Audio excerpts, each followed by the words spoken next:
Hello, everyone. Welcome to the show. So, my name is Katie Montgomery, and today we're going to go through the second half of the flyers from the LGB Alliance conference.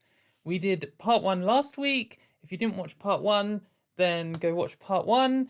It's the previous video on my channel.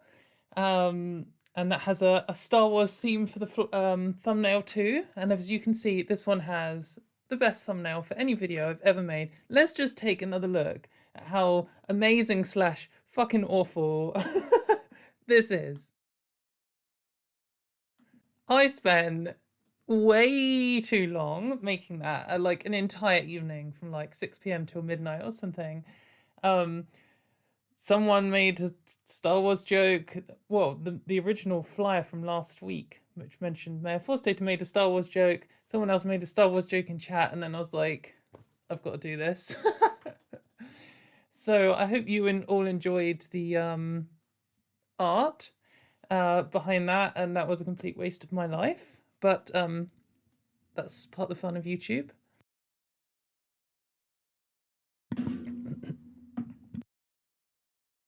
So, last week we went through and we looked at. So a quick recap of what happened is a couple of weeks ago, LGB Alliance had their second ever annual conference where they get all of the knobheads from the entire of the UK all into one room and try and sell the idea of trans people being bad for gay people, which is obviously nonsense. No one really believes it. And it's more just laundering transphobia for politicians.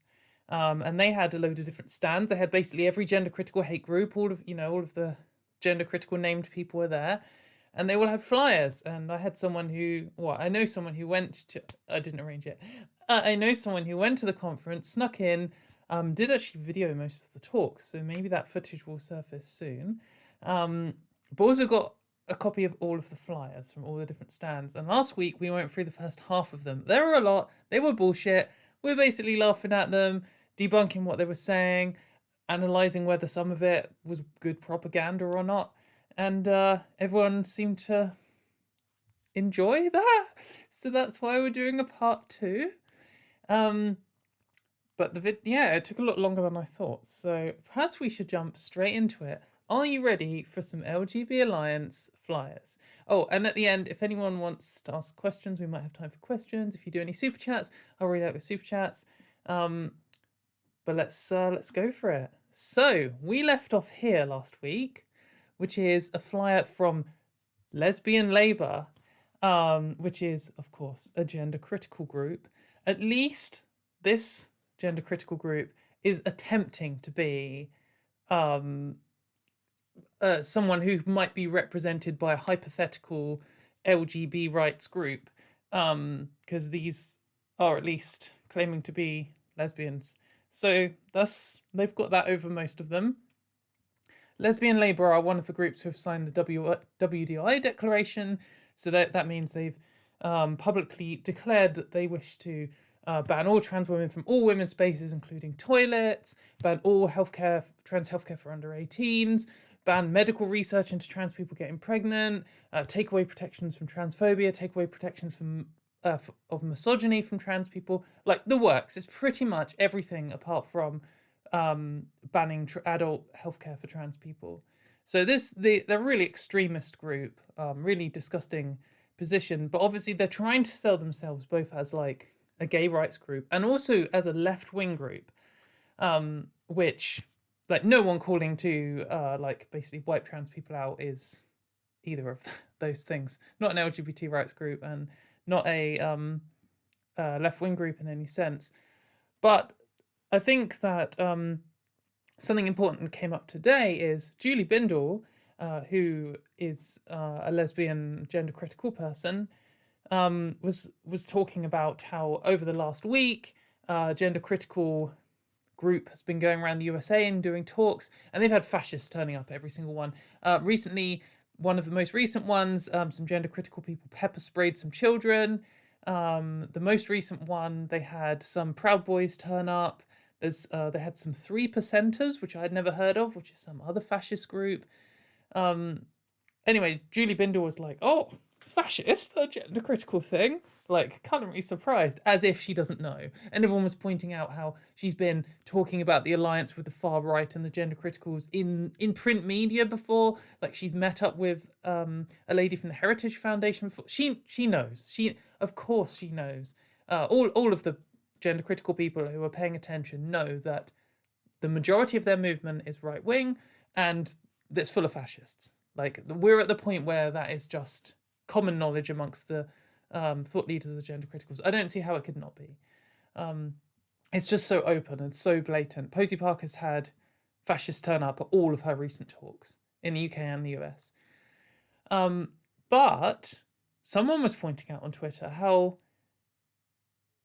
the current UK government is collapsing. Like, it's going to fail, even if it drags up for another 2 years, even if it manages to harm trans rights in the process, it's not going to be around, hopefully. It's very unlikely to be around beyond that. And then we're quite possibly in for 4, 10, however many years of a Labour, more left-wing government, which will probably be quite centrist, but might drift left over time. Who knows? Again, hope so.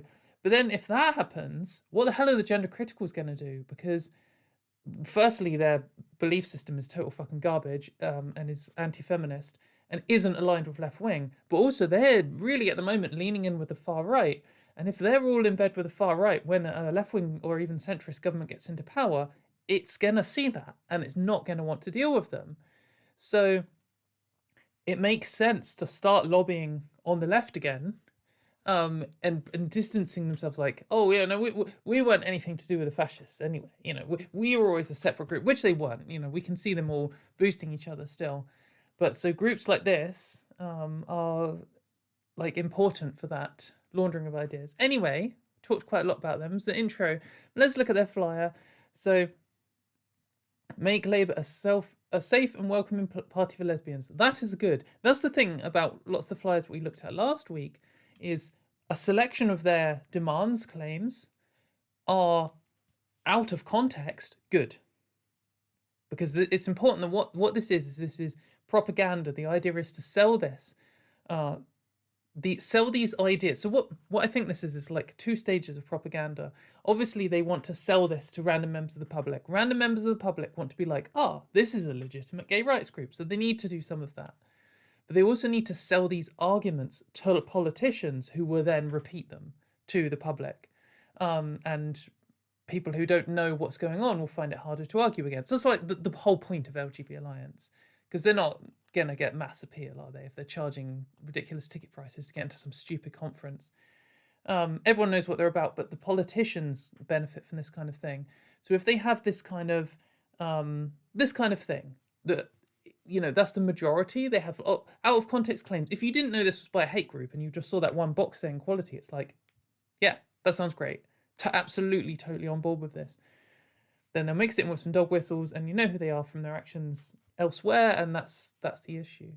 So representation, join campaign and vote for Labour, stand for political and public office. I mean, again, that would be good if this wasn't from a hate group.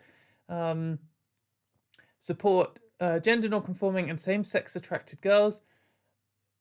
Again, that out of context, not an issue. But this is definitely one of their dog whistles where they're signalling to other gender critical people what they're actually talking about here, which is only cis people. And it's the same here. But other than that, you would know. Like, that's a very innocuous flyer. And you'd just be like, oh, it's a gay rights group. Cool, I'll just go and follow them on Twitter. And they start forcing some propaganda your way. Like, this is a really extreme group. They're just obviously extremely mild, like in their beliefs, but obviously extremely mild on their propaganda side. Unlike a few of the others that we're going to see coming up. LGB Liberal Forum. I'd never even heard of this group before. I presume this is like, lots of these are just like shell groups with like, 3 people running them or something on weekends. I guess this is the Liberal Democrats gender critical group. Liberal Democrats have been quite good on making strong stances about supporting trans rights, but obviously there's still a gender critical group. There's a gender critical group attempting to mess up every single political party at the moment. So So this one's a bit more obvious, a bit more in your face gender critical. So they say, we believe that efforts to redefine homosexuality as same gender attraction do not reflect the lived experience of those of us who are lesbian, gay, or bisexual. So this is like a straw man gender critical argument. They're saying so that their claim is, well, we believe in sex, and our opponents, the transes, believe in gender, and these are two different belief systems. And we say sex is what you're born as, and when two people who are born with penises are attracted to each other, that's gay. And when someone born with a penis and someone born with a vagina is attracted to each other, that's straight. That's the claim they're making. And then, in order to sneak that, to stop people thinking of exceptions, they're like, oh, well, the alternate view is, the straw man we are making, is that trans people say, oh, well, gender is just in your mind. It's not connected to your body at all. And homosexuality is when two people with the same gender idea are attracted to each other.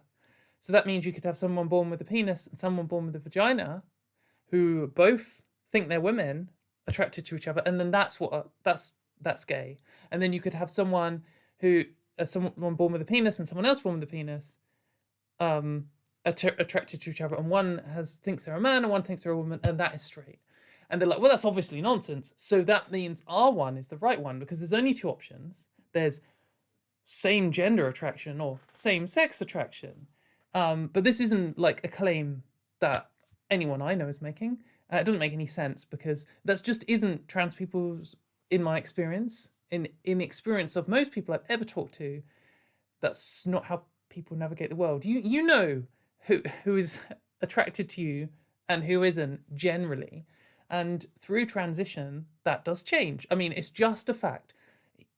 Regardless of what you think of me, regardless of what you think of the trans person you know, it is a fact that some trans people pass in all situations in their life. Some trans people are stealth, and that means they sometimes pass naked as well, in a changing room or in a sexual situation. Now, you can claim whether that's good or bad or not. That is a distraction. The point is, some trans people pass. That is just a fact. And so obviously, if you see someone and you're attracted to women, and you see someone and they to you read as a woman, then there's a chance you'll be attracted to them. And if they could be trans or not, and obviously your sexuality wouldn't change if it turned out they were trans. Like, if you see a woman, if you're a straight man and you see a woman who you're attracted to, and then, you meet up with her at the pub, and then you're really into her, and then you take her back to your house, and then you have a sexy time, and then 3 weeks later, you find out that she was a trans woman, you're not suddenly bisexual.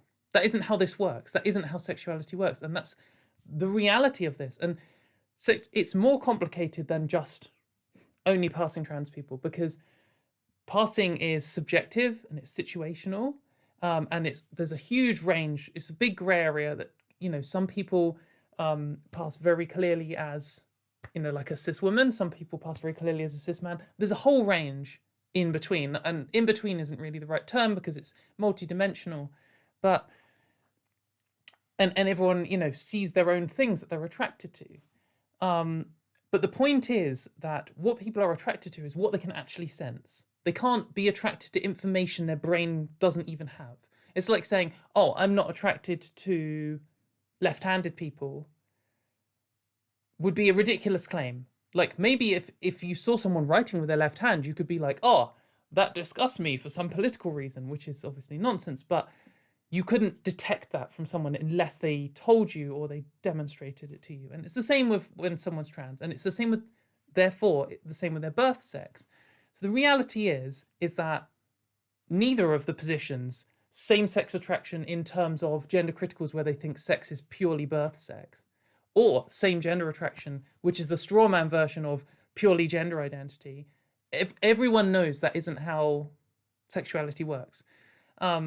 And that's why that's like the core belief behind LGB Alliance, is that your birth genitals are the only thing that defines sexuality. And it's just trivially false. Like, it just doesn't make any sense. And you can like they will always talk about, oh, you're telling lesbians they have to be attracted to women with penises. Like, well, no, I'm not saying that, because you can actually sense people's genitals, and if you're only attracted to one sort of genitals, then you're only attracted to one sort of genitals, and you have the ultimate bottom line on, if you don't want to have any kind of sexual interaction with someone, then you can just say no, and that is the whole point.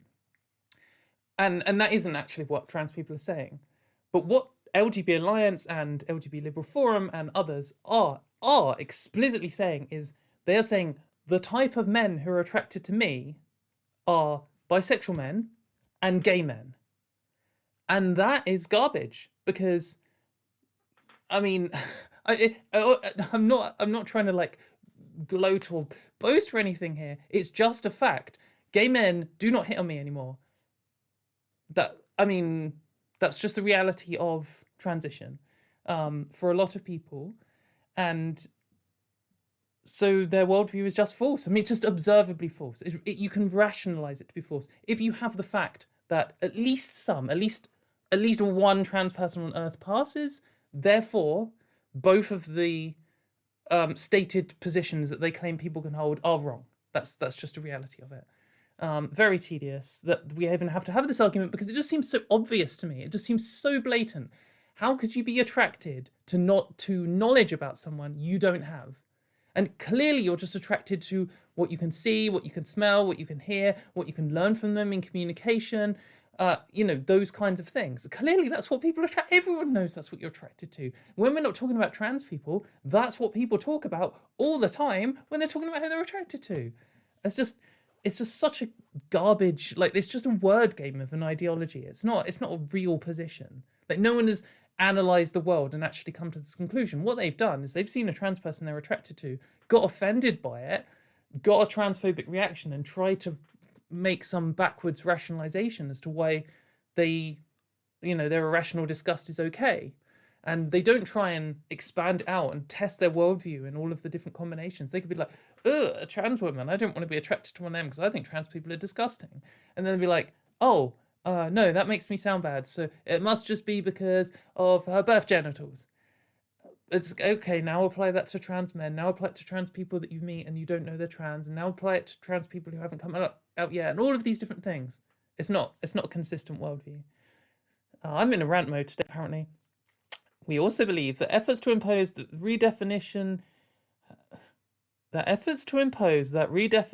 have the effect of denying our historic and continuing existence and freedoms. Am I too tired, or is that just not even make grammatical sense? No supporters of LGB Alliance can complain about denying historic, or denying our historic and continuing existence. Okay, I don't know. Maybe I'm just being an idiot. But rewriting history is like LGB Alliance's specialty. When they came out with that tweet of gay people never demanded other people change their lives to fit them in. Like, what are you fucking talking about? Human rights belong to everyone, whatever their sex, their sexual orientation, or how they identify. Okay, you kind of lost me with your nonsense straw man at the top. Hard-won rights of women and girls must be defended, but hard-won rights of trans people must be destroyed. They're all cheering on Rishi Sunak's latest garbage. That one person's rights and interests can conflict with another's. Yeah, that's very important. That's a very important fascist position to hold too, just by coincidence.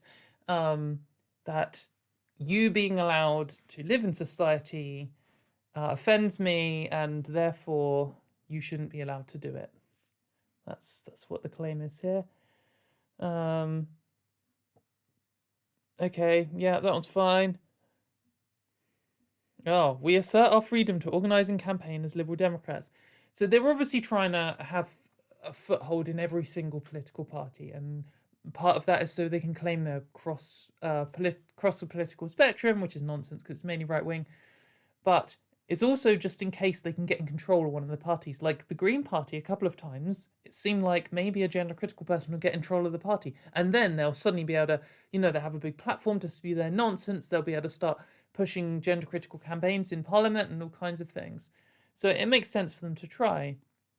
But the thing is, if your political party is explicitly in the like manifesto pro-trans rights, then what the fuck are you doing in this political party? It's like joining the Conservative Party and saying, we are the like alliance of communists and we assert our freedom to organise and campaign as British Conservatives. It's like, I mean, what are you talking about?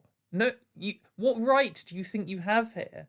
The Conservative Party is going to kick you out because your entire belief system is in direct opposition to their main stated goals. And I know we don't have like a trans rights party, but like the Green Party and the Liberal Democrats have both explicitly said they support trans rights. So they should just be able to kick gender critical people out, because it's the same as if like a fascist joined their party. I mean, in some cases, literally the same. Okay, they've got more. Liberal Democrat stuff. Gosh, there's a lot of rubbish here. The Liberal Democrats exist to build and safeguard a fair, free and open society in which we seek to balance the fundamental values of liberty, equality and community, and in which no one shall be enslaved by poverty, ignorance or conformity. Well, if you're at the LGB Alliance conference and you're not sneakily going undercover, then you are enslaved by ignorance, I'm afraid. That's an unfortunate part of being there in the first place. Oh, they do have gender identity on here. That won't last if the Conservatives strip out the Equality Act. Right, this is a new group that I hadn't heard of either, Liberal Voice for Women. And I particularly enjoyed this one, so we've got a little cutaway here.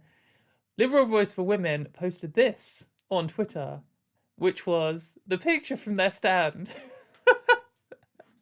And it is just a man, which I just feel like this photo just sums up the gender critical movement. They got 1 trillion flyers. No one's there. There's another dude in the background. Oh, you can't quite see it. Maybe if I zoom out. There's another guy over in the background. There's a man here smiling. Must be looking at a cis person, or he wouldn't be smiling. It's just gender critical perfection, that is. Protecting and advancing the rights and interests of women and girls from within the Liberal Democrats. Oh, so it's another Liberal Democrats gender critical group. Promote understanding of the protected characteristics of sex as defined by the Equality Act 2010. They love this little meme. The thing is, though, so, I mean, it might be worth talking about this. Since part 1 of this, going through their flyers, Rishi Sunak, who is the current Prime Minister as of recording, has explicitly said that he aims to focus on attacking trans rights and he might pull trans rights out of the Equality Act. That's kind of terrifying. When I read it, I had a bad day. Did a cry. Because it's terrifying. But I talked to some people who know politics and some people who know law. And the consensus seems to be that that would be very difficult for them to do. Not impossible. If they pulled out of the European Court of Human Rights, it would be easier. If they went all in on this, perhaps it'd be easier. It would be difficult, but not impossible for them to do. So I don't think we need to panic right now, and that's how I've rationalised it to myself. But the important thing here is that in order to do that, they would have to change how sex works in the Equality Act, because gender identity is in there. Like that's the whole point. The gender criticals have been arguing for years that the Equality Act already says what they want it to say. And it obviously doesn't. I mean, that's the whole point. That's what they've been campaigning against. They've been simultaneously saying it already says what we want. We're the ones defending rights, at the same time as campaigning to change it and saying we want to take away trans people's rights. And if they really believed this, if they really wanted to preserve definitions and defend hard-won rights, and if they really believed that the Equality Act already said what they wanted it to, which is the premise behind this initial claim, promote understanding of the protected, then when Rishi Sunak said, I'm going to change the Equality Act, their response should have been, well, that's bad, because we already believe that the Equality Act does what we want, and so the only thing he can be doing is taking away trans rights, like to be free from discrimination at work, which they often claim to support, even though they obviously don't. And they should also be saying, hang on a minute, what the fuck? Rishi is saying he's going to change the Equality Act to do what we already know it does. That doesn't make any sense. But then, of course, none of them thought that. When he announced it, they were all just like, oh, good, yes, we get to take rights away from trans people. Because all this thing they've been saying this whole time, that the Equality Act doesn't protect trans people is just garbage. And they know it. They know it. They've been lying this entire time. Pro-women campaigns, they'll never actually say what pro-women means, because to them it doesn't mean bodily autonomy or fighting sexism in the workplace or combating the gender gap or anything like that, gender pay gap. It just means getting rid of trans people from the toilets. Here's another word that keeps coming up: respectful debate about issues that affect women.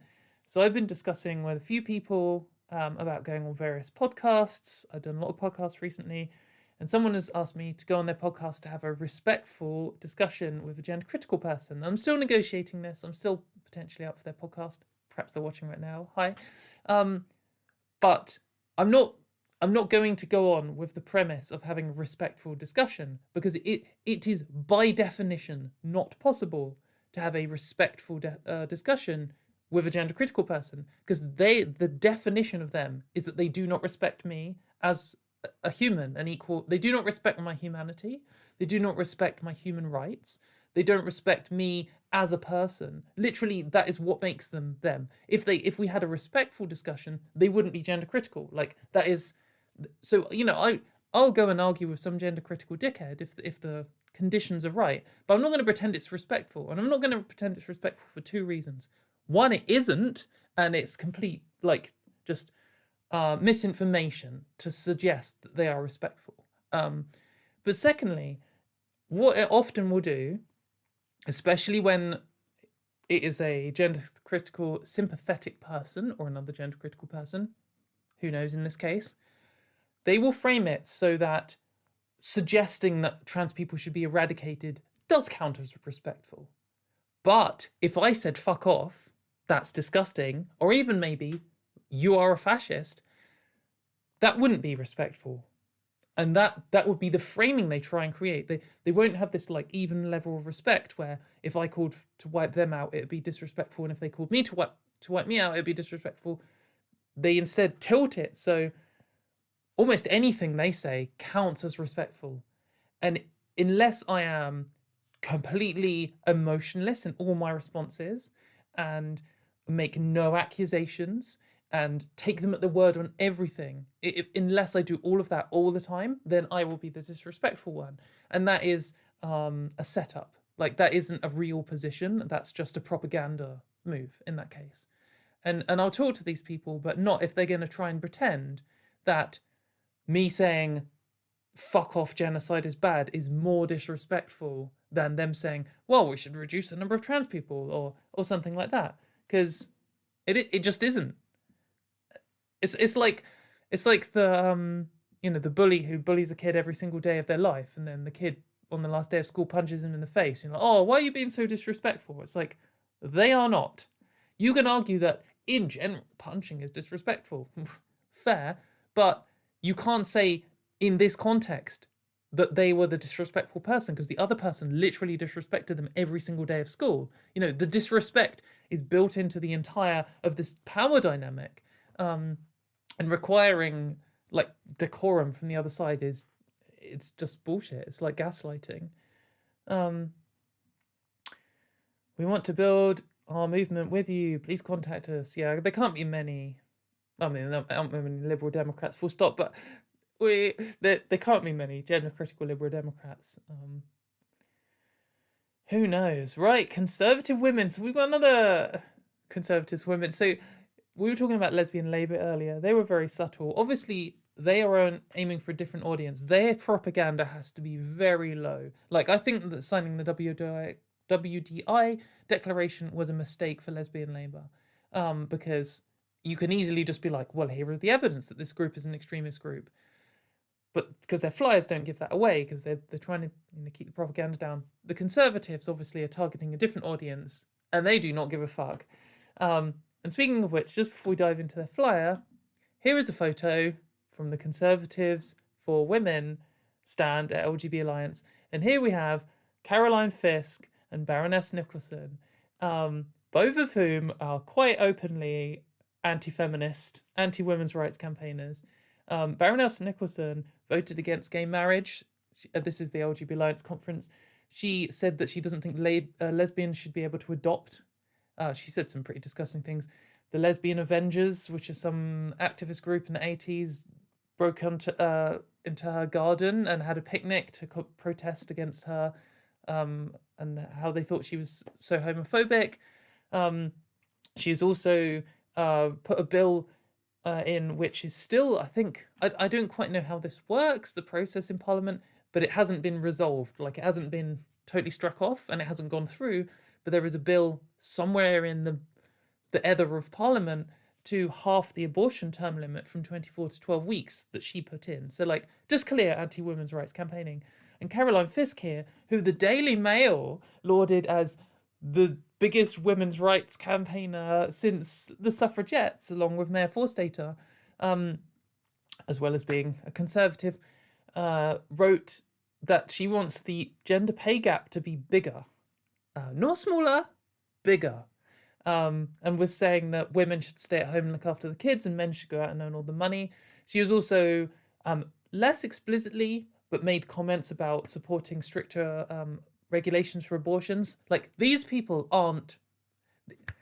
I know I might go around saying gender critical people aren't feminists a lot, and that is true, but these aren't just not feminists. They are actively and openly anti-feminist. And I don't know Caroline Fisk's opinions on gay and lesbian people, but Baroness Nicholson has overtly and explicitly her entire life campaigned against gay people's rights. It's just such a joke. Like, how is this landing? If our media had even the most, like, the basic neutrality in this issue, the gender critical movement would be absolutely eviscerated. Like, women, group that claims to be fighting for women's rights and gay rights is full of people who oppose women's rights and gay rights. It's just such a joke that this works. Anyway, did you know self-ID allows any man to declare himself a woman? Do you know what allows any man to declare himself a woman? English language. Any man could say, I am a woman. They could do that. That is within the possibility of humans. But that isn't really what they mean. It's just fear-mongering. Without hormones or surgery, what is concealed behind here is self-identification, or however you want to say it. This self-ID buzzword, I think, has become a bit like how the Republicans treat CRT, critical race theory, where it just means everything and nothing all at the same time. But here they may be referring to the Gender Recognition Act reforms, which haven't gone through, or they may be referring to the Equality Act, which has been the law since 2010, or the laws before that, which allowed trans women and trans men to use the facilities of their choice. And it's never required hormones or surgery. So really they should be saying, did you know trans people have always used the facilities alongside you your entire life? Would be a more truthful version of this, more factually open. Or did you know that the Gender Recognition Act reform would remove the requirement for hormones? Well, you don't actually need to have had hormones or surgery to get a gender recognition certificate today, if you get the right letters from doctors. So that's that's not the main point here, but Gender Recognition Act reform would make it easier for people who haven't had surgery to change their death certificate and marriage certificate. Terrifying. Men in the UK who claim to be women, like, straight out, like, this is obvious transphobia to most people, I think. Just not conservatives, but they don't care, you know. This group doesn't care about the propaganda, not as much as the previous. Men in the UK who claim to be women are treated on NHS hospital wards. Yes, they are, you know? Like, trans people, if you have a heart attack, you should be treated by the fucking NHS. What's the issue here? This is just like, I mean, I guess they meant treated on women-only hospital wards, but, like, you haven't written that, and I wouldn't be surprised if the gender critical far right, even within the far right movement, the gender critical movement, would want to ban trans people from accessing any healthcare. I mean, in the USA, there have been several pushes to do that. Make it so doctors can just choose to not treat any LGBT people at all. Are joining women's sports teams? Yeah, if the sports team allows it. I I mean, that's always been the case. Accessing women's changing rooms and toilets. Yes, trans women have been using those things your entire life and you've never cared before. Working as rape counsellors for women. Yes, there are probably 3 in the entire country and they're very good at their jobs. Able to access women's domestic violence shelters. See this? They say this as if, I'm sure for their audience, it's just a shock. You just see the word rape and they've already said men, self-IDing, no surgery. Let's put this thing in your mind. All they're doing is thinking predator and they see the word rape and it's just panic mode. The reality of what they're saying here is trans women, like me, if I were to experience domestic violence so bad that I had to leave my home, the shelter would potentially take me on. And they're spinning that as a bad thing? Like, it's just disgusting. Like, who would be accessing a domestic violence shelter other than someone who has experienced domestic violence? That's literally the whole point of them. That's what they're there to do. And for sure, you can argue that some cis men will experience domestic violence and maybe they will need a different targeted service. We can have that discussion. But that isn't what we're talking about here. We're talking about trans women in situations where they're facing misogynistic violence with the power dynamic of that involved. And I've talked before, I have talked to victims of domestic violence. I've talked to one lady who in the USA who was severely injured, was thrown through a glass table by a husband who was a cis man, and she fled to a domestic violence shelter, and she lived in a state where trans women were banned from changing their documents, and the shelter just said no, go away. And luckily a couple in a different state took her in. But it's just so fucking disgusting. All they want to do is create this world where people are sorted by the birth genitals in order to maintain the strictest patriarchy possible, rather than address the real issue, which is misogynistic domestic violence, which is any feminist should be targeting. But of course, conservative women are not feminists, as we've seen by the people at the event, have their crimes, including rape, murder, and paedophilia, recorded as being committed by a woman. The important thing here, I mean, we can have this argument about, if we want to track misogynistic violence, then we need to understand that in its fullness, and we don't want to hide that by any statistics. And we talked about in part 1 how,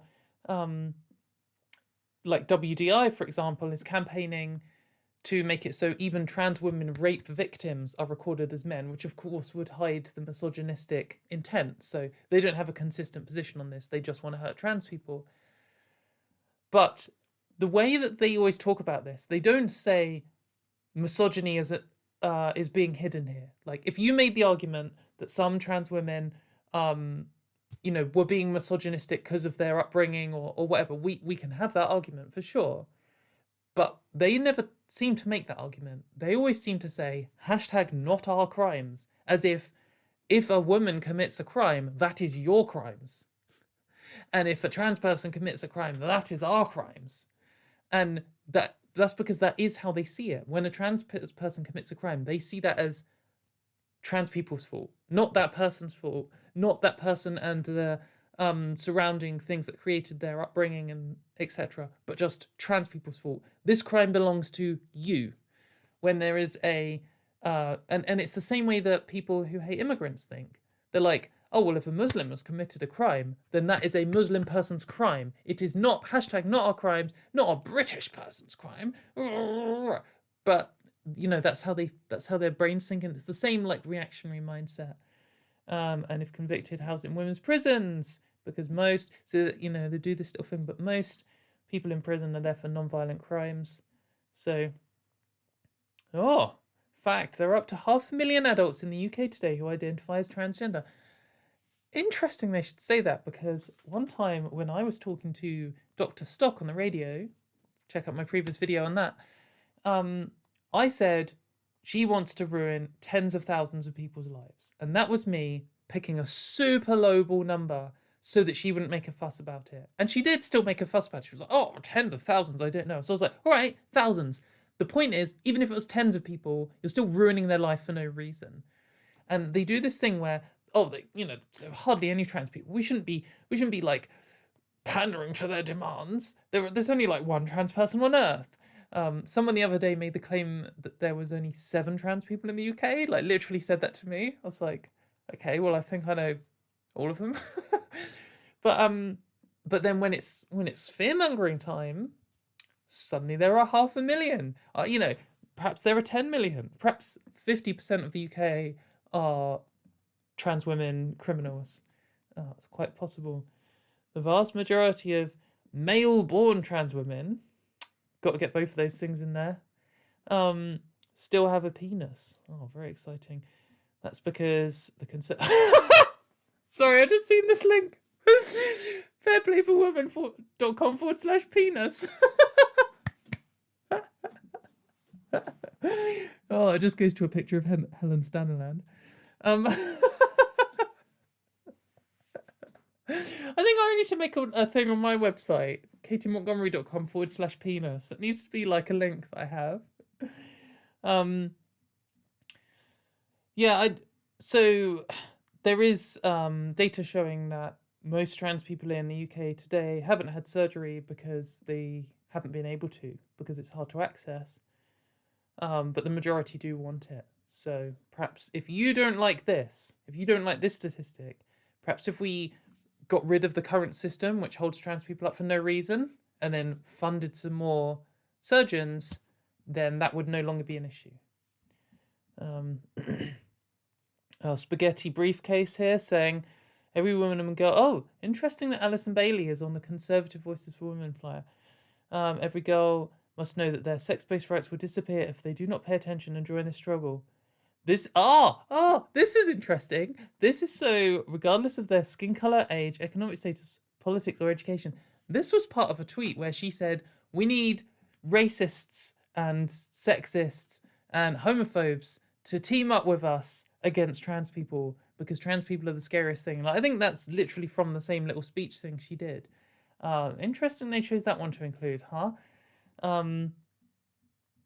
Conservative Voices for Women are quite explicitly garbage, as you might expect. And when they should be called Conservative Voices for Women, or Conservatives for Women, it's like ''S campaign against feminism. Let's keep going. We got some suffragettes colours here. Provisions in favour of women by definition exclude those who are biologically male. Oh, this is just a little meme reference to one of their lawfare court case things. So yeah, they managed to get some ruling by some idiot judge which disagreed with the Equality Act and the Gender Recognition Act, which hopefully, if anyone ever tries to use this in case law, will just get pushed out by the more important law. But it was a bad ruling.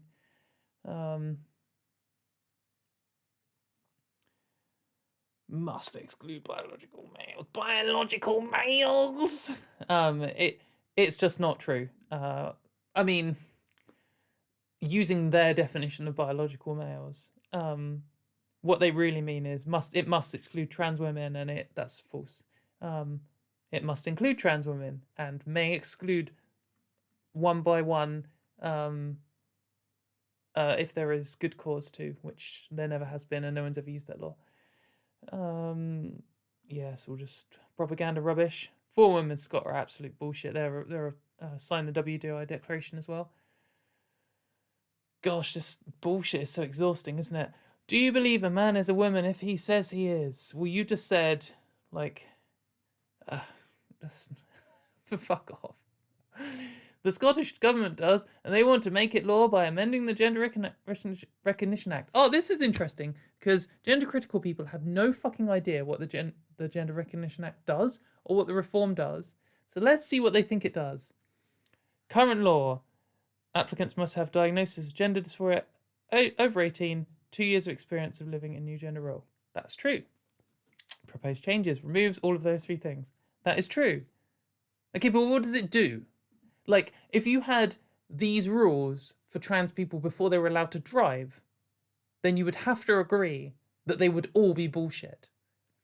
And if you had these rules on whether trans people are allowed to, like, vote, you would agree they were all bullshit. So it's not that these restrictions on the law are the issue, it's what the law does. And maybe you could, maybe you'll say, oh, well, trans people using the toilet. If a trans woman wants to use the toilet, then she needs these 3 things. Apart from that's not true, because you don't need a gender recognition certificate to use the toilet.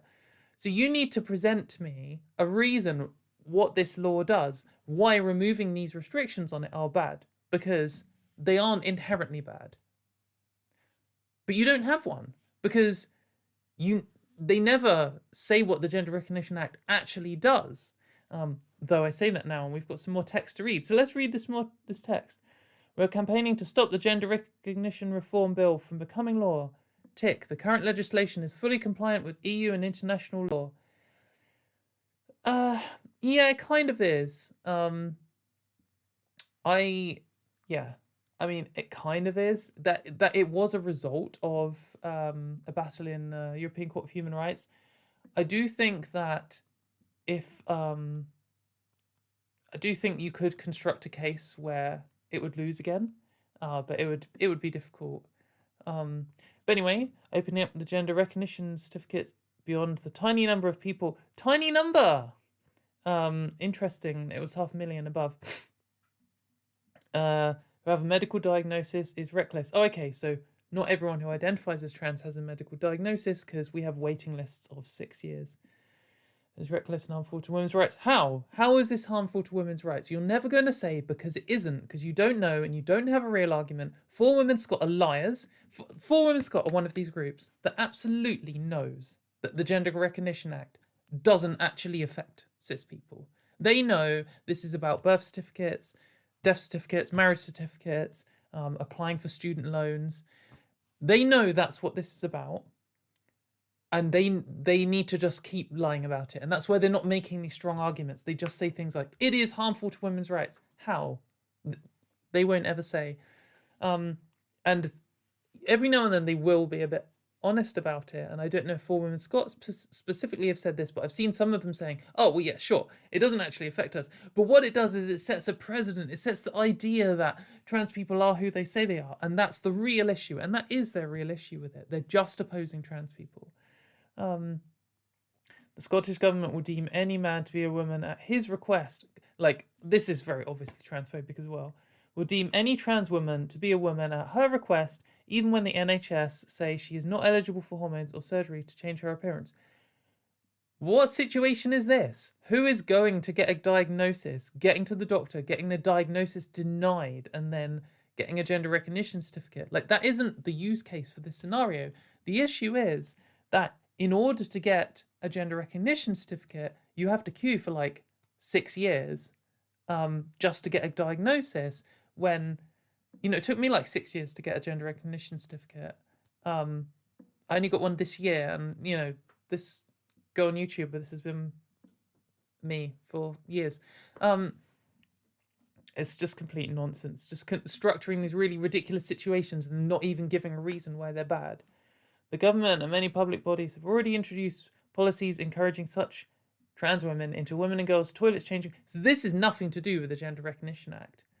When they say the government and many public bodies have already introduced policies, they mean the Equality Act 2010, which has been the law, which is the law in Scotland as well as England and Wales, but not Northern Ireland.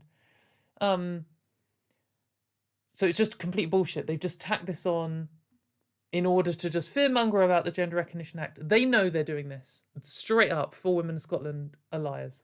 Like, they lots of gender critical people have no idea what they're talking about. I'm confident these people know what they're talking about. Just garbage. Does gaining a gender recognition certificate change a person's sex for the Equality Act? Yes. Oh, they're trying to shoehorn their little case in. No, it's bullshit. It does. It says it in the Act.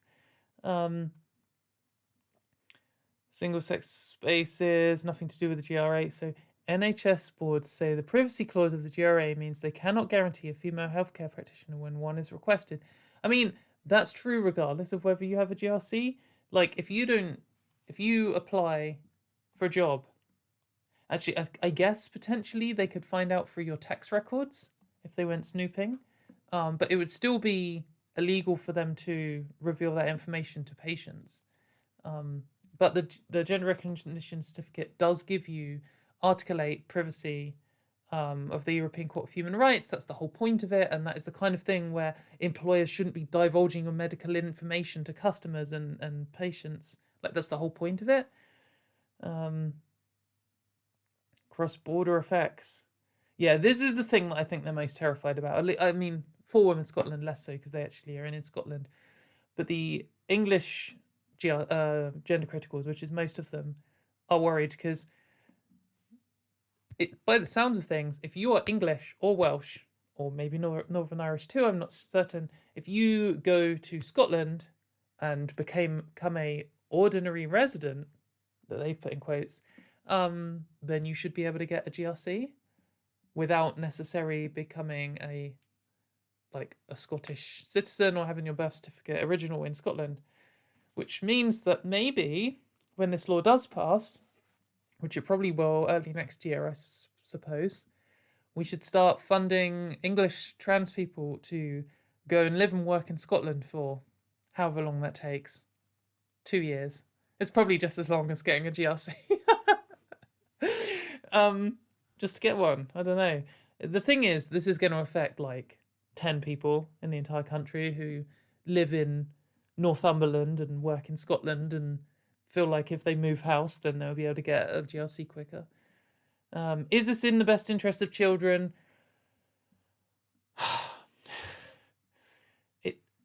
No one can explain the rapid increase in children referred to gender clinics. Nothing to do with the GRA, and yes, they can. Like, absolute rubbish. Just fuck off. They love to they can never just pick one point. And I mean, the reason they can't just oppose the Gender Recognition Act is because they have literally no arguments against it. But they always have to fearmonger in these other things. Oh, what about women's toilets? Oh, what about how there are so many trans kids these days? Oh, what about the purple M&M? You know, they've got to get these things in order to get your fear response like continuously ticking over.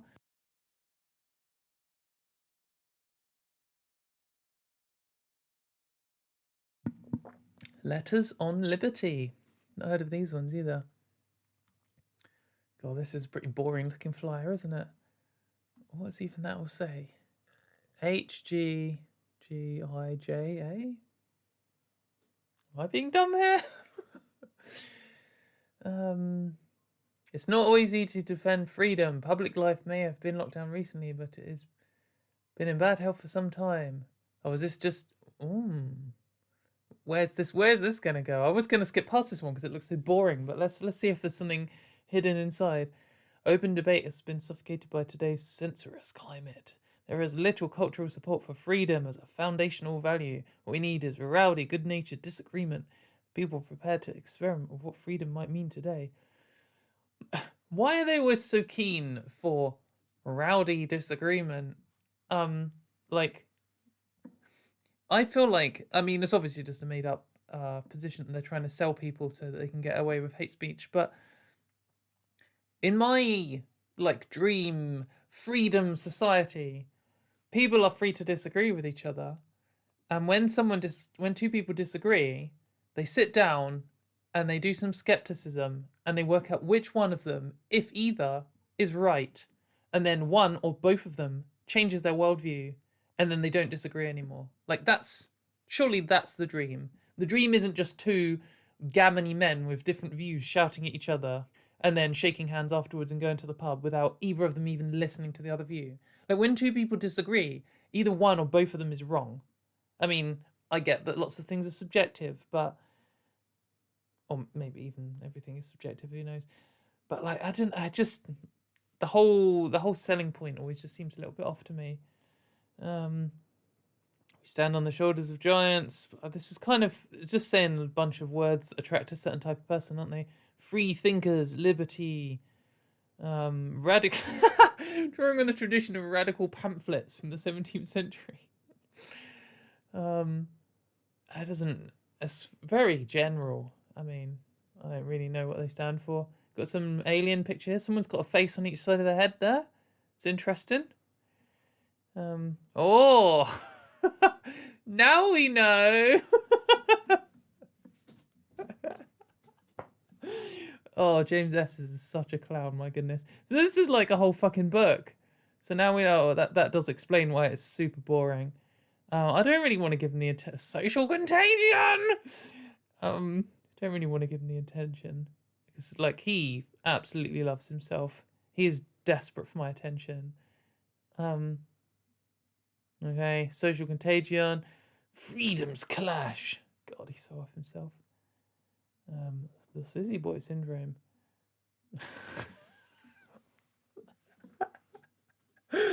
Oh my goodness. Get a life. Right, okay. Free Speech Union. Okay, I haven't revealed this piece of information yet, but when my talk got cancelled at Warwick University, rescheduled hopefully to later this month,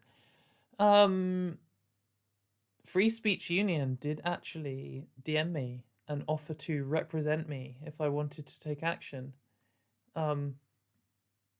So out of all of the bullshit hypocrisy from the gender criticals, and when they're always like free speech, and then as soon as you say your free speech, they threaten to sue you or they deplatform you or whatever, and they have completely hypocritical views.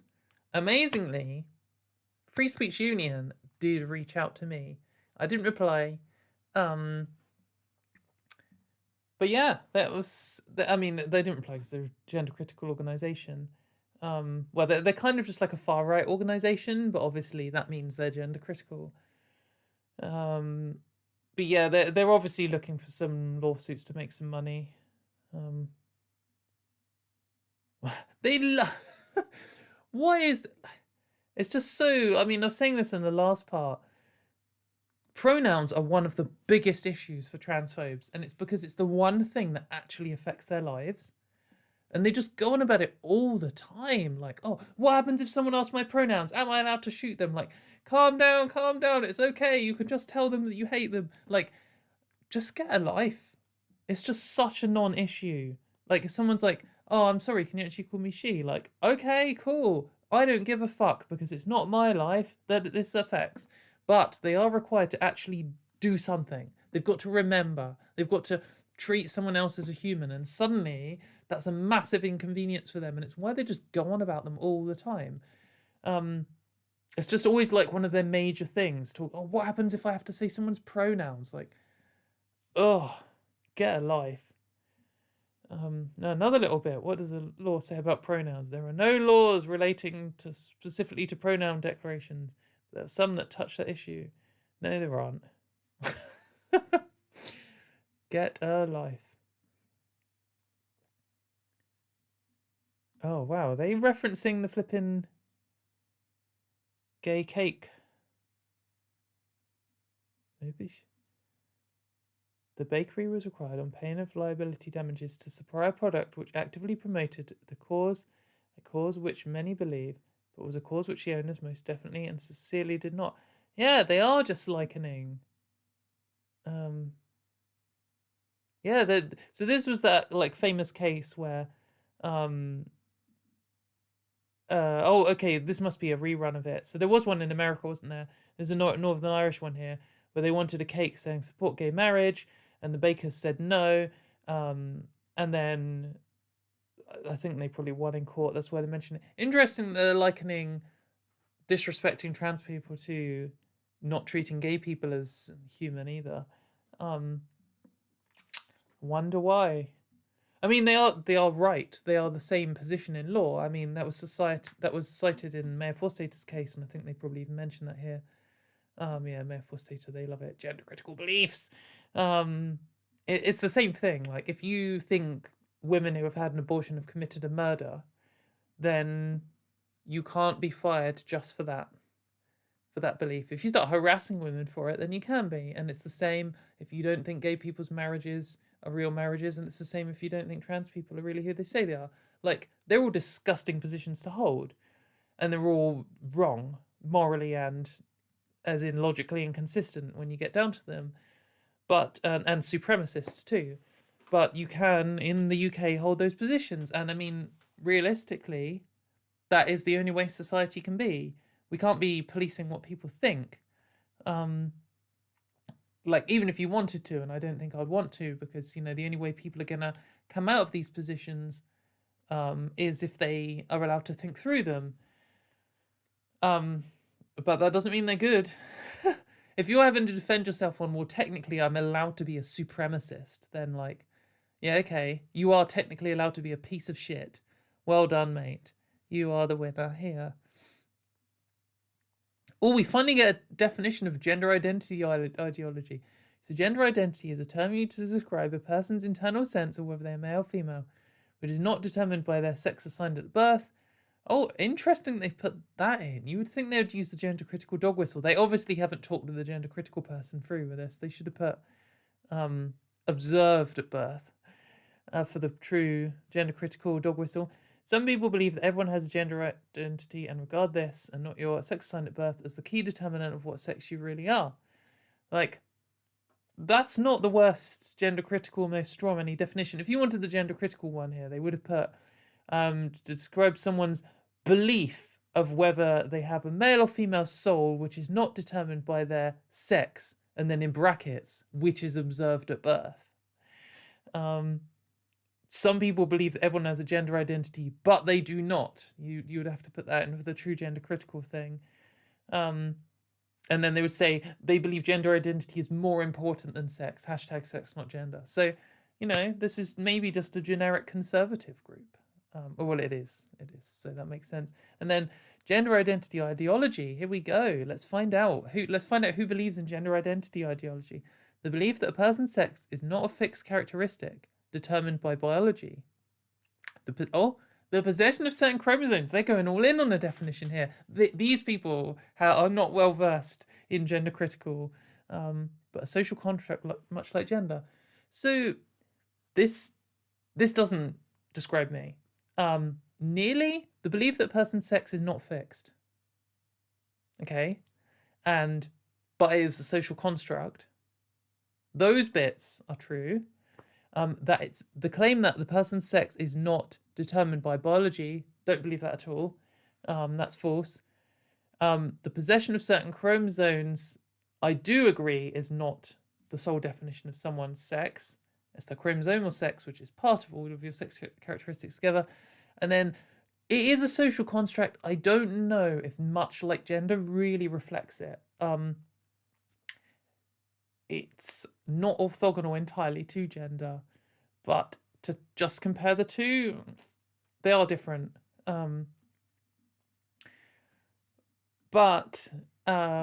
Yeah, so no, I do not believe in gender identityology as defined by Free Speech Union. There you go. And interesting, they've gone on in chromosomes. That means that according to them, there are cis people. For example, a cis man who is XX would be female. And sex assigned at birth could well be male. And so they are both making the claim here that they are both female and male in two different paragraphs. So therefore we have logical contradiction and it's wrong. Next, we've got some Welsh. Got any Welsh people here? I'm not even going to attempt to read this out. There is a LGB Alliance Wales. If we know any Welsh people, I feel like Wales and Scotland are where the big pushback against gender critical is happening in the UK. Ireland and Australia managed to get LGB Alliance classified as hate groups. Wales and Scotland, you know, I feel like you could do this. If you can get LGB Alliance Wales branded as a hate group by someone with authority, that would be lol. Oh, we got it in English. Our mission is to ensure all lesbian, gay and bisexual people in Wales are treated fairly and not disadvantaged due to sexual orientation. Yeah, that's great. Same-sex attracted would be great if it wasn't, like, out of context. Out of context, that is fine. Because lots of people would describe... Well, I don't think many people would say same-sex attracted so often as gender critical people love to say it. But, you know, that is one way to describe it that just has taken on a dog whistle meaning, as we've discussed many times, which also can mean two trans women having sex with each other is actually just two straight men somehow having sex with each other Gender critical ideology does not make any sense at all. I've got some badges. Unmute yourself. That's for all the old people on their Zoom calls. Sorry. This one is, this is so cringe. This set off my like incel detector. Woman means female of any age. Know the law. Equality Act 2010, section 212. This just feels like one of those things where incels get those little cards printed out for their wallet, which says the age of consent in every state. So if they're caught with like a 16-year-old girl in Tennessee or whatever, they can pull out this little certificate, which is like, actually, officer, technically it's legal in this state. It just feels like that. I mean, that isn't what this is, and we know the context of this being LGB Alliance, but like, this isn't even really what that part of the law means. So this is about discussing women's rights in the Equality Act, and it often talks about maternity or pregnancy, which are forms of discrimination that people face. And here they wanted to say, you know, when women are discriminated against for being pregnant, and they wanted that to include, say, 17-year-old girls, which also could be discriminated against whilst being pregnant. And that has, you know, it's difficult around whether that includes trans men and trans boys or not, but it certainly does include cis girls. And that was the intention of this little bit where they're like, oh, by the way, when we're saying women here, what we mean is in this act, we also mean girls. They don't mean by law, all female people are women. That isn't the claim that is being made here. That's not its own standalone law, which is what they're trying to present it as here, and it just comes across creepy. We got a Stormy little picture. Cool. 69. Got a postcard. Okay. Conservatives for women's sash. You got a sash. Amazing. I so want this. I want to wear this on a stream. Oh, they love their fucking... Oh, so we got a little vote here. We've got the sex matters. So I thought sex matters had signed the WDI declaration, but when I recently checked, I don't think they have. I don't know if they unsigned it or if they never did. But they are run by Mayor Forstater and Helen Joyce, who both have and are both very extreme. But anyway, what are they asking here? Have you ever stopped yourself from saying what you really think about trans issues because you're afraid of the consequences? 100% yes. My goodness, that is so pathetic. Like, it's just such a fucking first world problem. Like, every single trans person alive has held themselves back from saying what they think about trans issues before they came out. The fact that trans people even have to come out shows that they've had to hide things from people. And also stand up politically in situations like there are trans people who are stealth, who can't ever speak up on trans rights for risk of outing themselves. And they're afraid of real consequences. They're not afraid of consequences of you saying, oh, I think we should eliminate all trans people. And then someone being like, what? That's disgusting. Like, the consequence here is social ostracization for being a disgusting person. The consequence here isn't you might be physically attacked, or you might have your healthcare taken away from you, or you might be kicked out. Well, I guess, I mean, maybe you might be kicked out of your family, but in a different way, because the power dynamic here is not young gender critical people coming out to trans parents. It is elderly gender critical people coming out to their younger family as gender critical, which completely reflects the power dynamic that most LGBT people face in these situations. Maybe when you get your 100% voted for Kim Jong-un thing, then it's just a sign that you've got a kind of a bullshit poll, really. Is J.K. Rowling right? About everything, yes, because she is our god. Would you be willing to tweet, Eddie Izzard is a man? It's just so pathetic. Like, this is their little protest thing. Like, get a life, make a real argument. Is this really your thing? Like, you're claiming that women's rights are being taken away, and rather than saying, For example, women's rights are being taken away in the USA, where they've just got rid of Roe versus Wade and they're threatening to ban abortion. Would you be willing to campaign all women and trans people deserve the right to abortions, and bodily autonomy is essential for human society, misogyny is ruining people's lives, the Republican Party are oppressing women? Like, maybe you could tweet that rather than, oh, Eddie Izzard is a man. Oh, it's so powerful. I'm so much better than trans people. Oh. It's just so pathetic. Would you ever use preferred pronouns for someone else? Like, oh, you use them for yourself. What does this even mean? Would you? Oh, it's just so. Ugh. Firstly, yes, you would, because you do it for cis people literally every single fucking day. And you even do it for dogs. So, but secondly, like, it's just such an extremist. I would never use anyone's pronouns under any circumstances. Like, they're not reasonable people. There's not just concerns here. It's just, I want cis supremacy. They love all women shortlists. They like, not as in they think it's a good thing for advancing women's equality. I mean, this is one of their little meme things, and it's because the OG gender critical crowdfunder was to sue the Labour Party over them having all women shortlists and letting trans women be part of them, because trans women also experience misogyny, and the whole point in having all women shortlists is combat misogyny. So obviously, and then they're like, Rosie Duffield did this big speech how she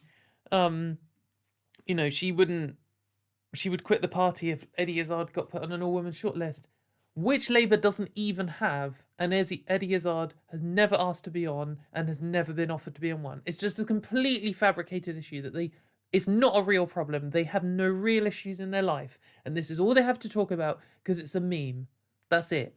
That's what they have going for them. Like, on their little pathetic board, they've got 100% polls, which they had a green pen, but they still use red ink on this one, so it's garbagely displayed. They got some of them on wonky and some of them on straight, and then their 4 key points that they wanted to talk about were J.K. Rowling, 2 about Eddie Izzard, 1 that they've completely fabricated, and 1 about being so pathetic that you don't even want to refer to someone else to be polite. Like, get a life. Oh wow, gosh, that has defeated us. There we go. Now we know the public oppose trans people's rights. Therefore, they should be taken away. Gosh, that is very an unexpected result at a hate meeting. Oh, and there's some people. Recognise him. There we go. 110 pages of LGB Alliance flyers we have gone through. Let's just reappreciate quickly this picture, because it's quite funny. But we have now gone through all of the flyers for the LGB Alliance conference. We've seen how some of them are very mild propaganda that just say things that are out of context good. For example, Lesbian Labour's one. That was probably my favourite flyer of the whole thing. Well, my favourite as in it was the least overtly bad. Because out of context, if you just gave that flyer to someone from the year 2014, they would have no problems with it. And they wouldn't even know who Lesbian Labour were. But in a sense, that kind of makes them one of the worst, because it's the strongest, or it's the sneakiest, because they have signed the WDI declaration. So they're not like a mild group who has attended this rather extreme conference. They are an extreme group that has attended an extreme conference that has gone very, very deceitful on their propaganda. And probably the most bullshit one was also another one we saw this episode, which was the Conservative for Women one, which just all out fucking trans women and men, like, they should be banned from society. So we saw a range. It was interesting.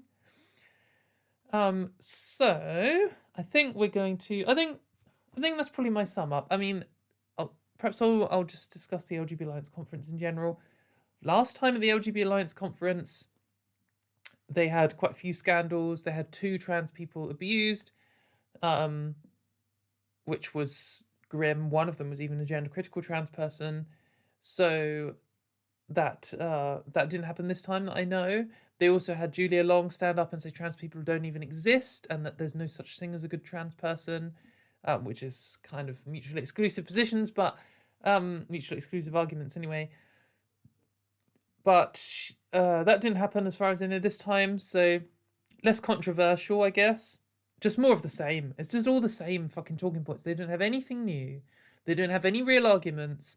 If the positions that they take are logically contradictory when you investigate them, even under like moderate scrutiny, the big issues that they're raising are Eddie Izzard being on a list that doesn't exist and having to respect people. It's just all so pathetic. And the whole point is to sell this to politicians. And now that's not even so useful because a couple of years ago in the Boris government, it made a lot of sense to have a group like this. Like strategically, it made sense because they need a conservative friendly hate group which launders the gender critical ideas that they can sell to the Boris government. But now the Rishi Sunak government's just like full on far right, open extremist, doesn't give a shit, openly attacking trans people. LGB alliances are pointless now. Like they're too mild. Their propaganda isn't strong enough. Conservative women are more where the mainstream, pointer is tipped to. So LGB alliance like selling a product that's not really useful anymore, and like there's no point even addressing the fact that they didn't give a shit about gay people. I mean, it's insulting to people's intelligence to say, oh, LGB alliance don't care about gay people, because like, of course they fucking don't. Like, just look at all of the output. Look at everything they've ever done. No rational person who knows anything about LGBT rights is approaching this and thinking this is anything other than an anti-trans laundering group. So yeah, I don't know. I mean, LGB Alliance probably will exist for a little bit more.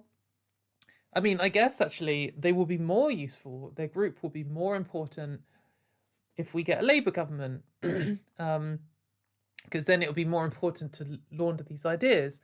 So maybe that's where they're kind of still kind of relevant in the gender critical movement. But it depends. Like, if we have 2 more years of Conservatives and 2 more years of Posey Parker doing rallies with fascists that will probably drag the mainstream gender critical even more further right and even more blatantly. And like, she's so ego, like she's not going to back off for the greater good of the gender critical movement. So that is where the attention will go, and that's what people are going to associate with gender critical and sex realist and everything else. And then when Labour does come in, LGB Alliance are going to have a harder job of doing the like one thing they exist to do. We'll see. I mean, groups like this do rebrand, but most people who have heard of them in the Labour Party are going to know what they are. And we'll see. But anyway, so like last week, I thought I would take some questions from you. If you would like to ask me a question, then either send a super chat or tag me in at KT Montgomery in the chat so I can see what you have said. Let's just have a look and see if there are any super chats. I think I need to refresh this.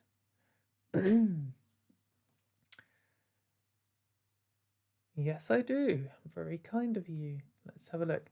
So the first one I got was from Genocide, who says, I really hate how these same GCs try to use trans men as political props, even though we want nothing to do with them.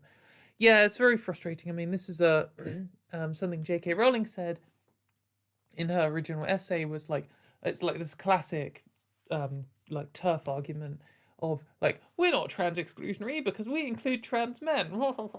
Like, firstly, that isn't what people mean when they say trans exclusionary. We mean from feminism, from analysing misogynistic oppression, you exclude trans women who face misogynistic oppression. And that is like the issue here that we are discussing. And that's the issue. So you're doing a word game and it's completely bullshit. But also, you don't include trans men. Trans men don't want to be included as women in your worldview.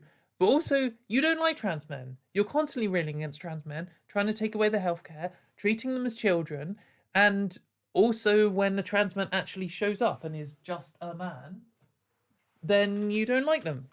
So it's just completely nonsense.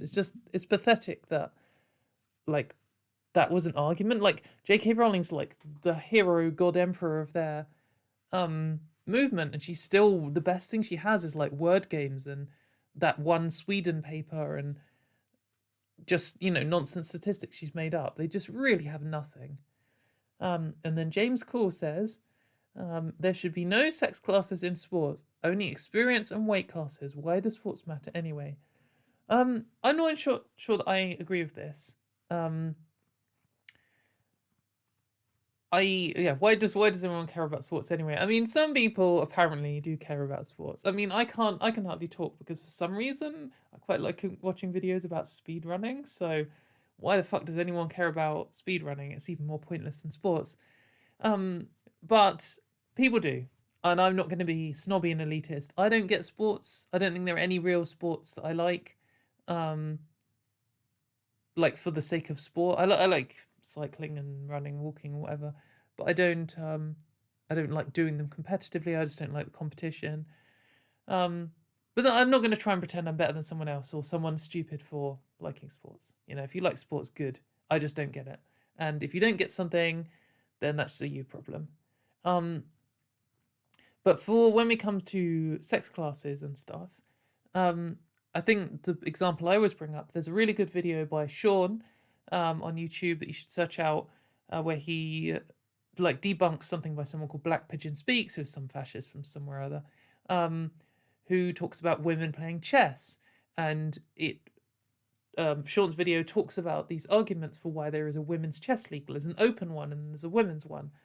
And it's because there are lots of factors in sport. And one of them is physical performance. And like you say, experience. And, you know, weight class is probably one of the factors in a lot of sports, though not all sports. Like I imagine shooting probably doesn't have any benefit for weight classes. But another factor in sports is misogyny.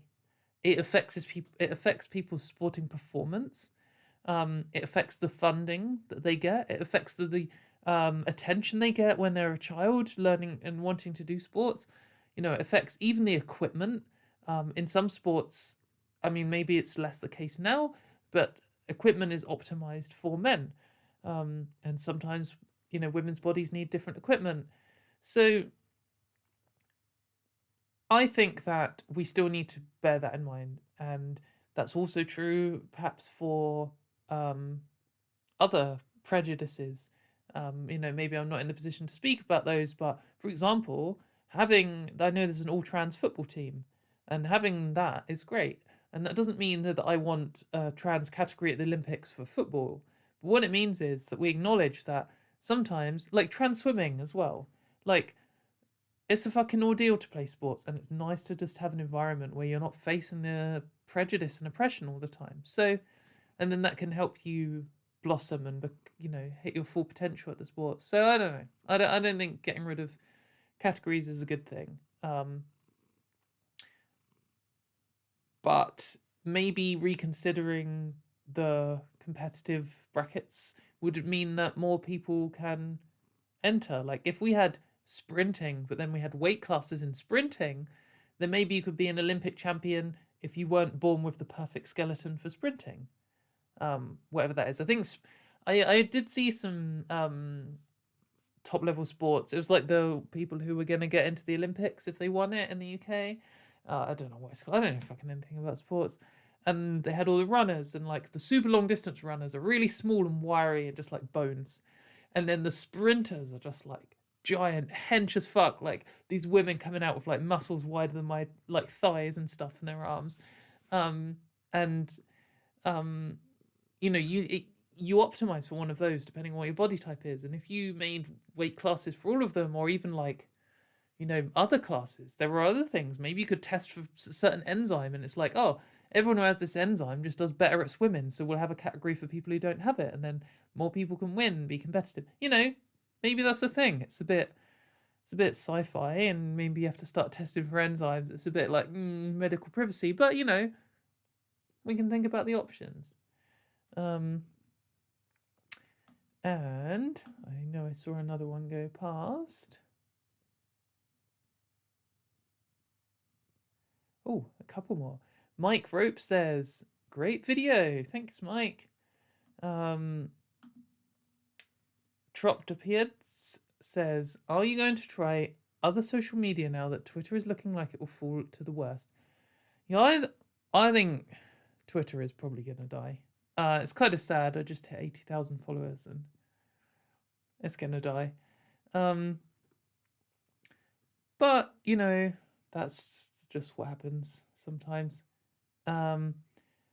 I will, if something else kicks off. The thing, I am addicted to Twitter. That's a fact that I have accepted. So I'm on other social media. I'm on TikTok. I'm on Instagram. I do have a Facebook. Do not add me on Facebook. I'm not going to add you back. I don't use it. I'll join other ones, you know, if it kicks off, but the others just don't hook me. I find the others frustrating, and I only ever go on them for like a few seconds and I'm just bored. So if I don't get addicted, then I won't get addicted, and that will give me more free time. But, you know, there will be a space missing for Twitter, which will be the place for, like, Twitter's the best for political organising, isn't it? It's the one that affects politics the most. Or at least that's what I think. Maybe I'm wrong. And if there is one that affects it more, then let me know, because perhaps that's what I want to get involved with. But that's what I want to. What I was thinking about this earlier is,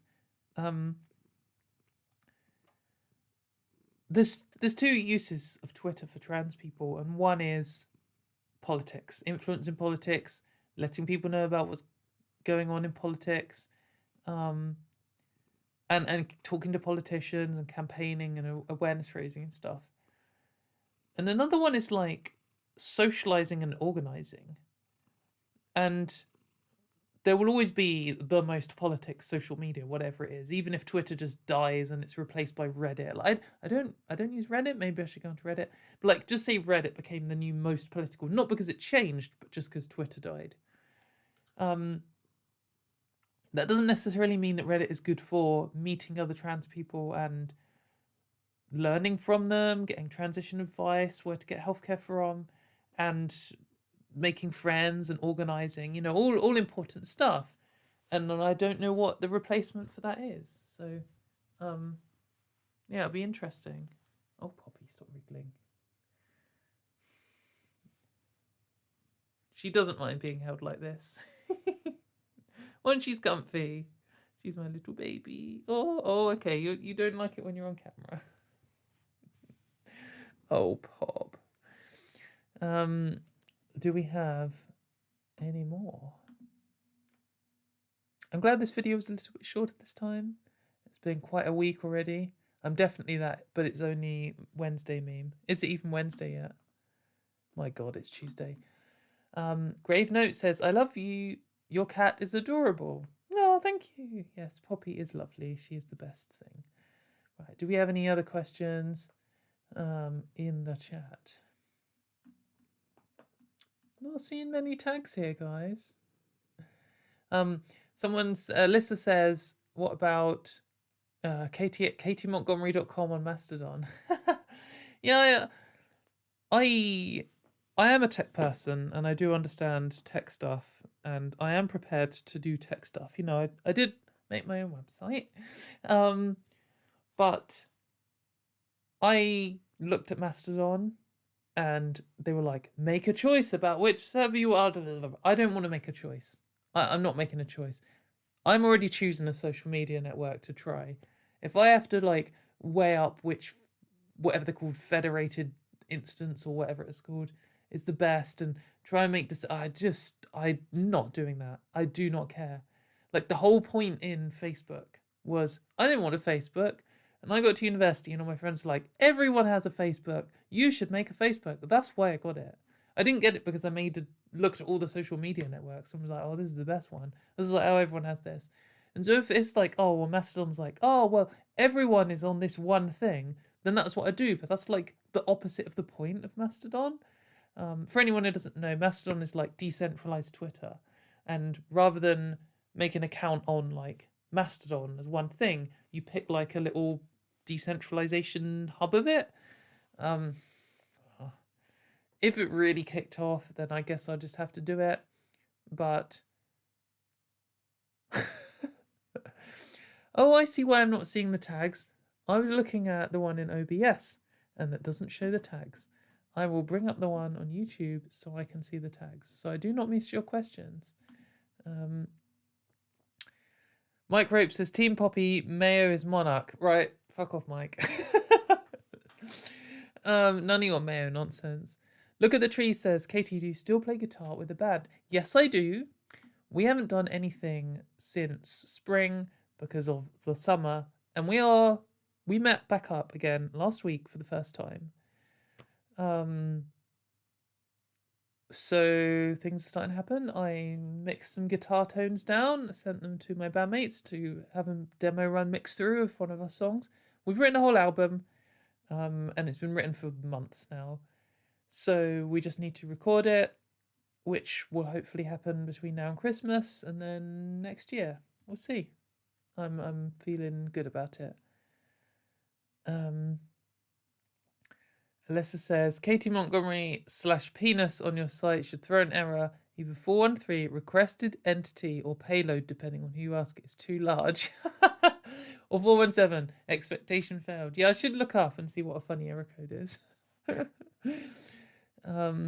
Vela says, how do you get any work done with the amount of tweeting you do? It's a full-time job, just keeping up. I don't know, just good at it. It's just effortless. And I'm addicted to it, you know.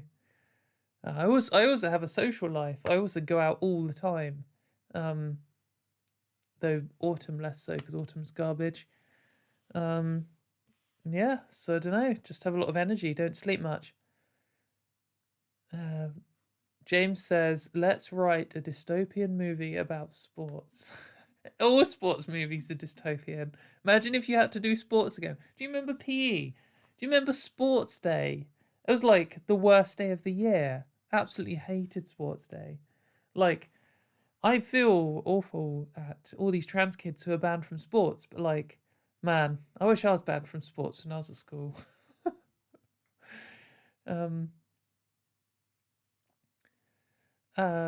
So someone with some characters that I cannot read as their name, I'm really sorry, not Latin alphabet, I'm not going to try, says, I remember a side-by-side comparison by someone where she looked at the men's training room, which had a bunch of equipment, and the women's, which had a basic weight set. Yeah, exactly. That's the kind of prejudice that women face at every layer. Like, not just like on the sports field, they might get comments, sexist comments from men.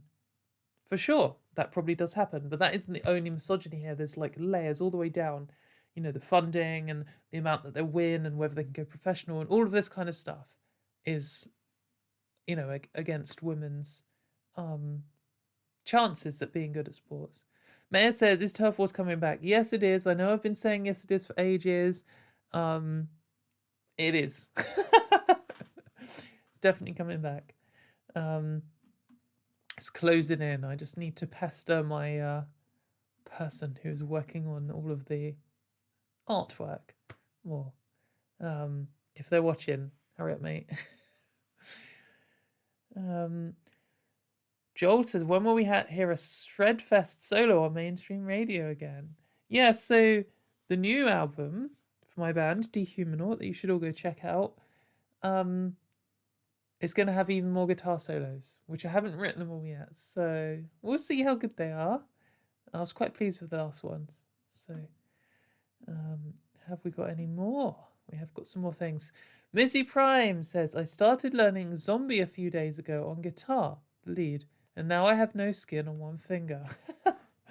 Yeah, when you first start learning guitar, or when you start stepping up the type of guitar you play and picking harder and harder songs, the skin shreds off your fingers and then you get calluses and then you're like invincible for a little bit, like your fingers don't wear away, and then you like go on holiday for a week and when you come back you get the blisters again.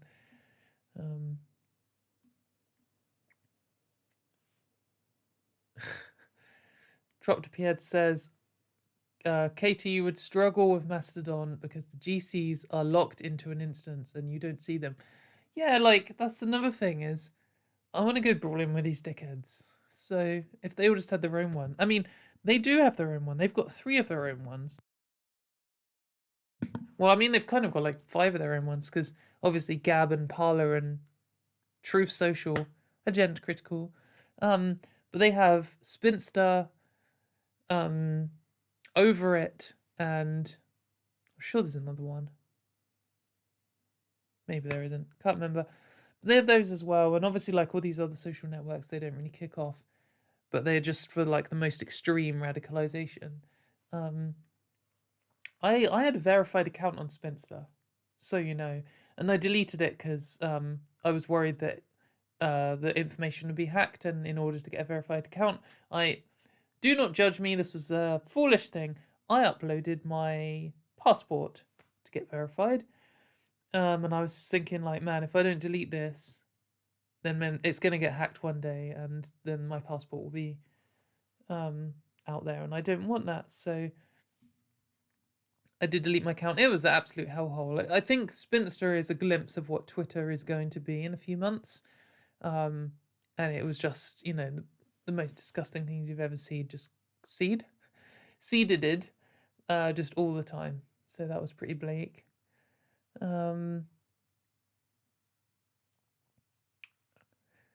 Troll says, as she's reading the tags, Katie Montgomery, James S has 3 articles on me. What the fuck? Yeah, he seemed, I don't know, maybe he still does it. I don't really pay attention to him much. But he just kept tweeting me like, come debate me. Like, just absolutely desperate for my attention. He's currently doing this. There's quite a few particularly gender critical men who do it, where they just tweet things. They don't engage with gender critical people in their like meme creation and stuff, and they don't like feedback with the people replying to them. I can think of about 5 of them who do it, and they just tweet things out like, gender ideology makes you believe, 1, that truth is false or something, and they do these little grandstand everyone look at me tweets, and they just do like 2 or 3 of them a day, and they get like 1,000 likes or whatever, and they just build up their following like that. Not through, it's the equivalent is trans people who post a selfie and say like and retweet if you support trans rights, or they'll just do I support trans kids, retweet if you support trans kids or something, and it gets you followers. It's like clout chasing. If that's you, fine. I'm not judging. It's not the most valuable thing that anyone does, but fair enough. But it's like their equivalent of that, and it's particularly a gender critical man thing to do. And they just tweet out bullshit, and sometimes it shows up on my timeline. And my kind of policy at the moment is if some garbage shows up on my timeline, I reply to it. And this was always the dumbest stuff. But yeah, James S is really invested in doing that. I saw that he hit 40,000 followers. Congratulations, James. But they're not really contributing anything. Just attention seeking and riding the like wave of the gender critical movement, which they will obviously just drop and switch into men's rights activism or just general conservativeness when the gender critical movement kind of dies out. Like that's most of them. That's these like tweet for attention guys. Graham Linehan is going to go down with a ship. Not all gender critical men are going to pivot, but most of them will. 90% of them will, for sure. Mike says, as GCs are obsessed with a lack of hormones and surgery, should they not be campaigning for increased access on the NHS? Yes, if they had a consistent worldview that wasn't just trans bad. If you listen to what they say, and they always say, listen to gender critical people. If you do, and they make a claim, and you lock that in as part of their worldview, only a couple of claims, sometimes even one single claim, and it will be a logical contradiction. But that's the wrong way to look at their movement. Their worldview isn't someone who's encountered things that are true in the world and then made some conclusions and build up a worldview. Their worldview starts at trans bad, and everything else is just excuses. It's just an attempt to justify that.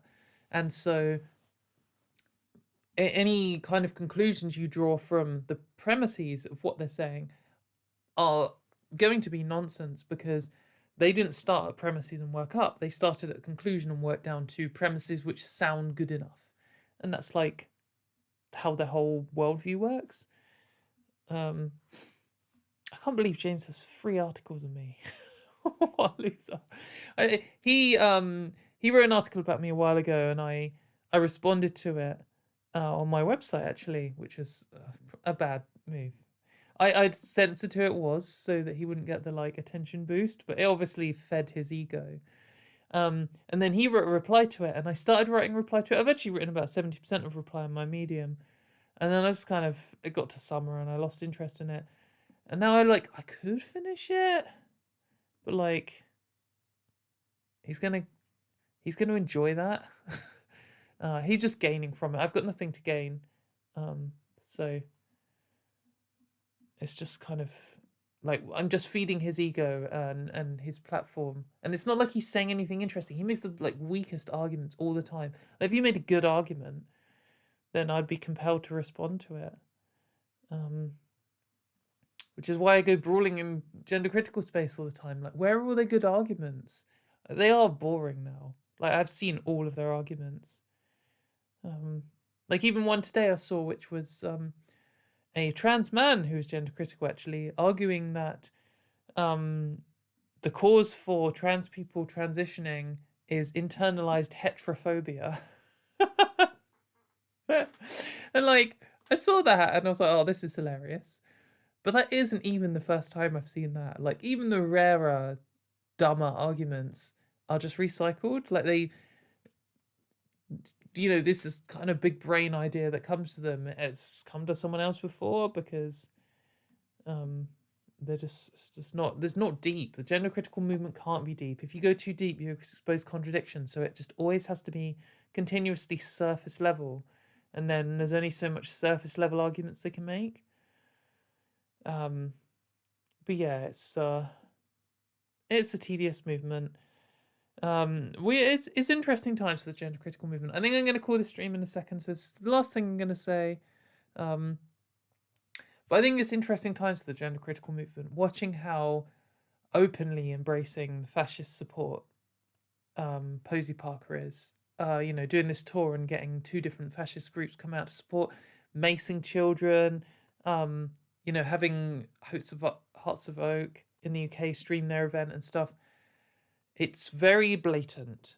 And as the UK government gets more extreme, the Republicans get more extreme, you know, it's moving that way. And we had this kind of schism where some of the notable gender criticals kind of got disregarded. I mean, Jane Claire Jones used to be like B tier. And now she's kind of been disregarded because she's one of the few who had an issue with the fascists. And, you know, that is interesting because that, you know, the fascists have been there since the start and they're just more represented now, and they got to the point where they control the movement. You know, the fascist sympathizers are more powerful and more numerous than the feminist sympathizers in the gender critical movement. And that is changing how it's operating.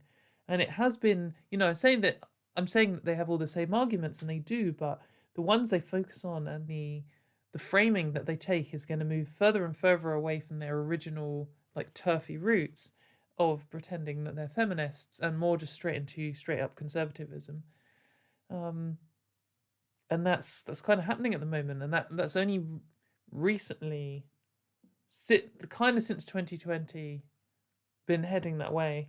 And yeah, I mean, I in my mind, I think that the trans panic is going to take years to die off, and it will be slow, you know, trawl off. It's not going to be some big redemption moment. There's nothing like that coming. It's just, as the years go on, the public will get a bit more bored with it. People will have less money to waste on it. And people will have to get real jobs, and it will just, the British media will move back onto immigrants, which they seem to have done this week. But the gender critical movement, you know, I thought the gender critical movement would be in it for the long run, but perhaps it won't. Perhaps it will stop being the dominant force in British anti-trans politics, and it will die off quicker. I don't know. We'll see. I feel like with the Labour government, it'll probably diverge, and they'll rebrand into 2 groups. Whether they will then remerge, quite possibly, but there will be the like conservative, open out and out conservative women, and then the Jane Clare Jones types who can't hold their nose to do that. I still think that Jane Clare Jones and whoever the others were that had a fuss with it, maybe it was Jean Hatchett, I don't know. There's a few of them.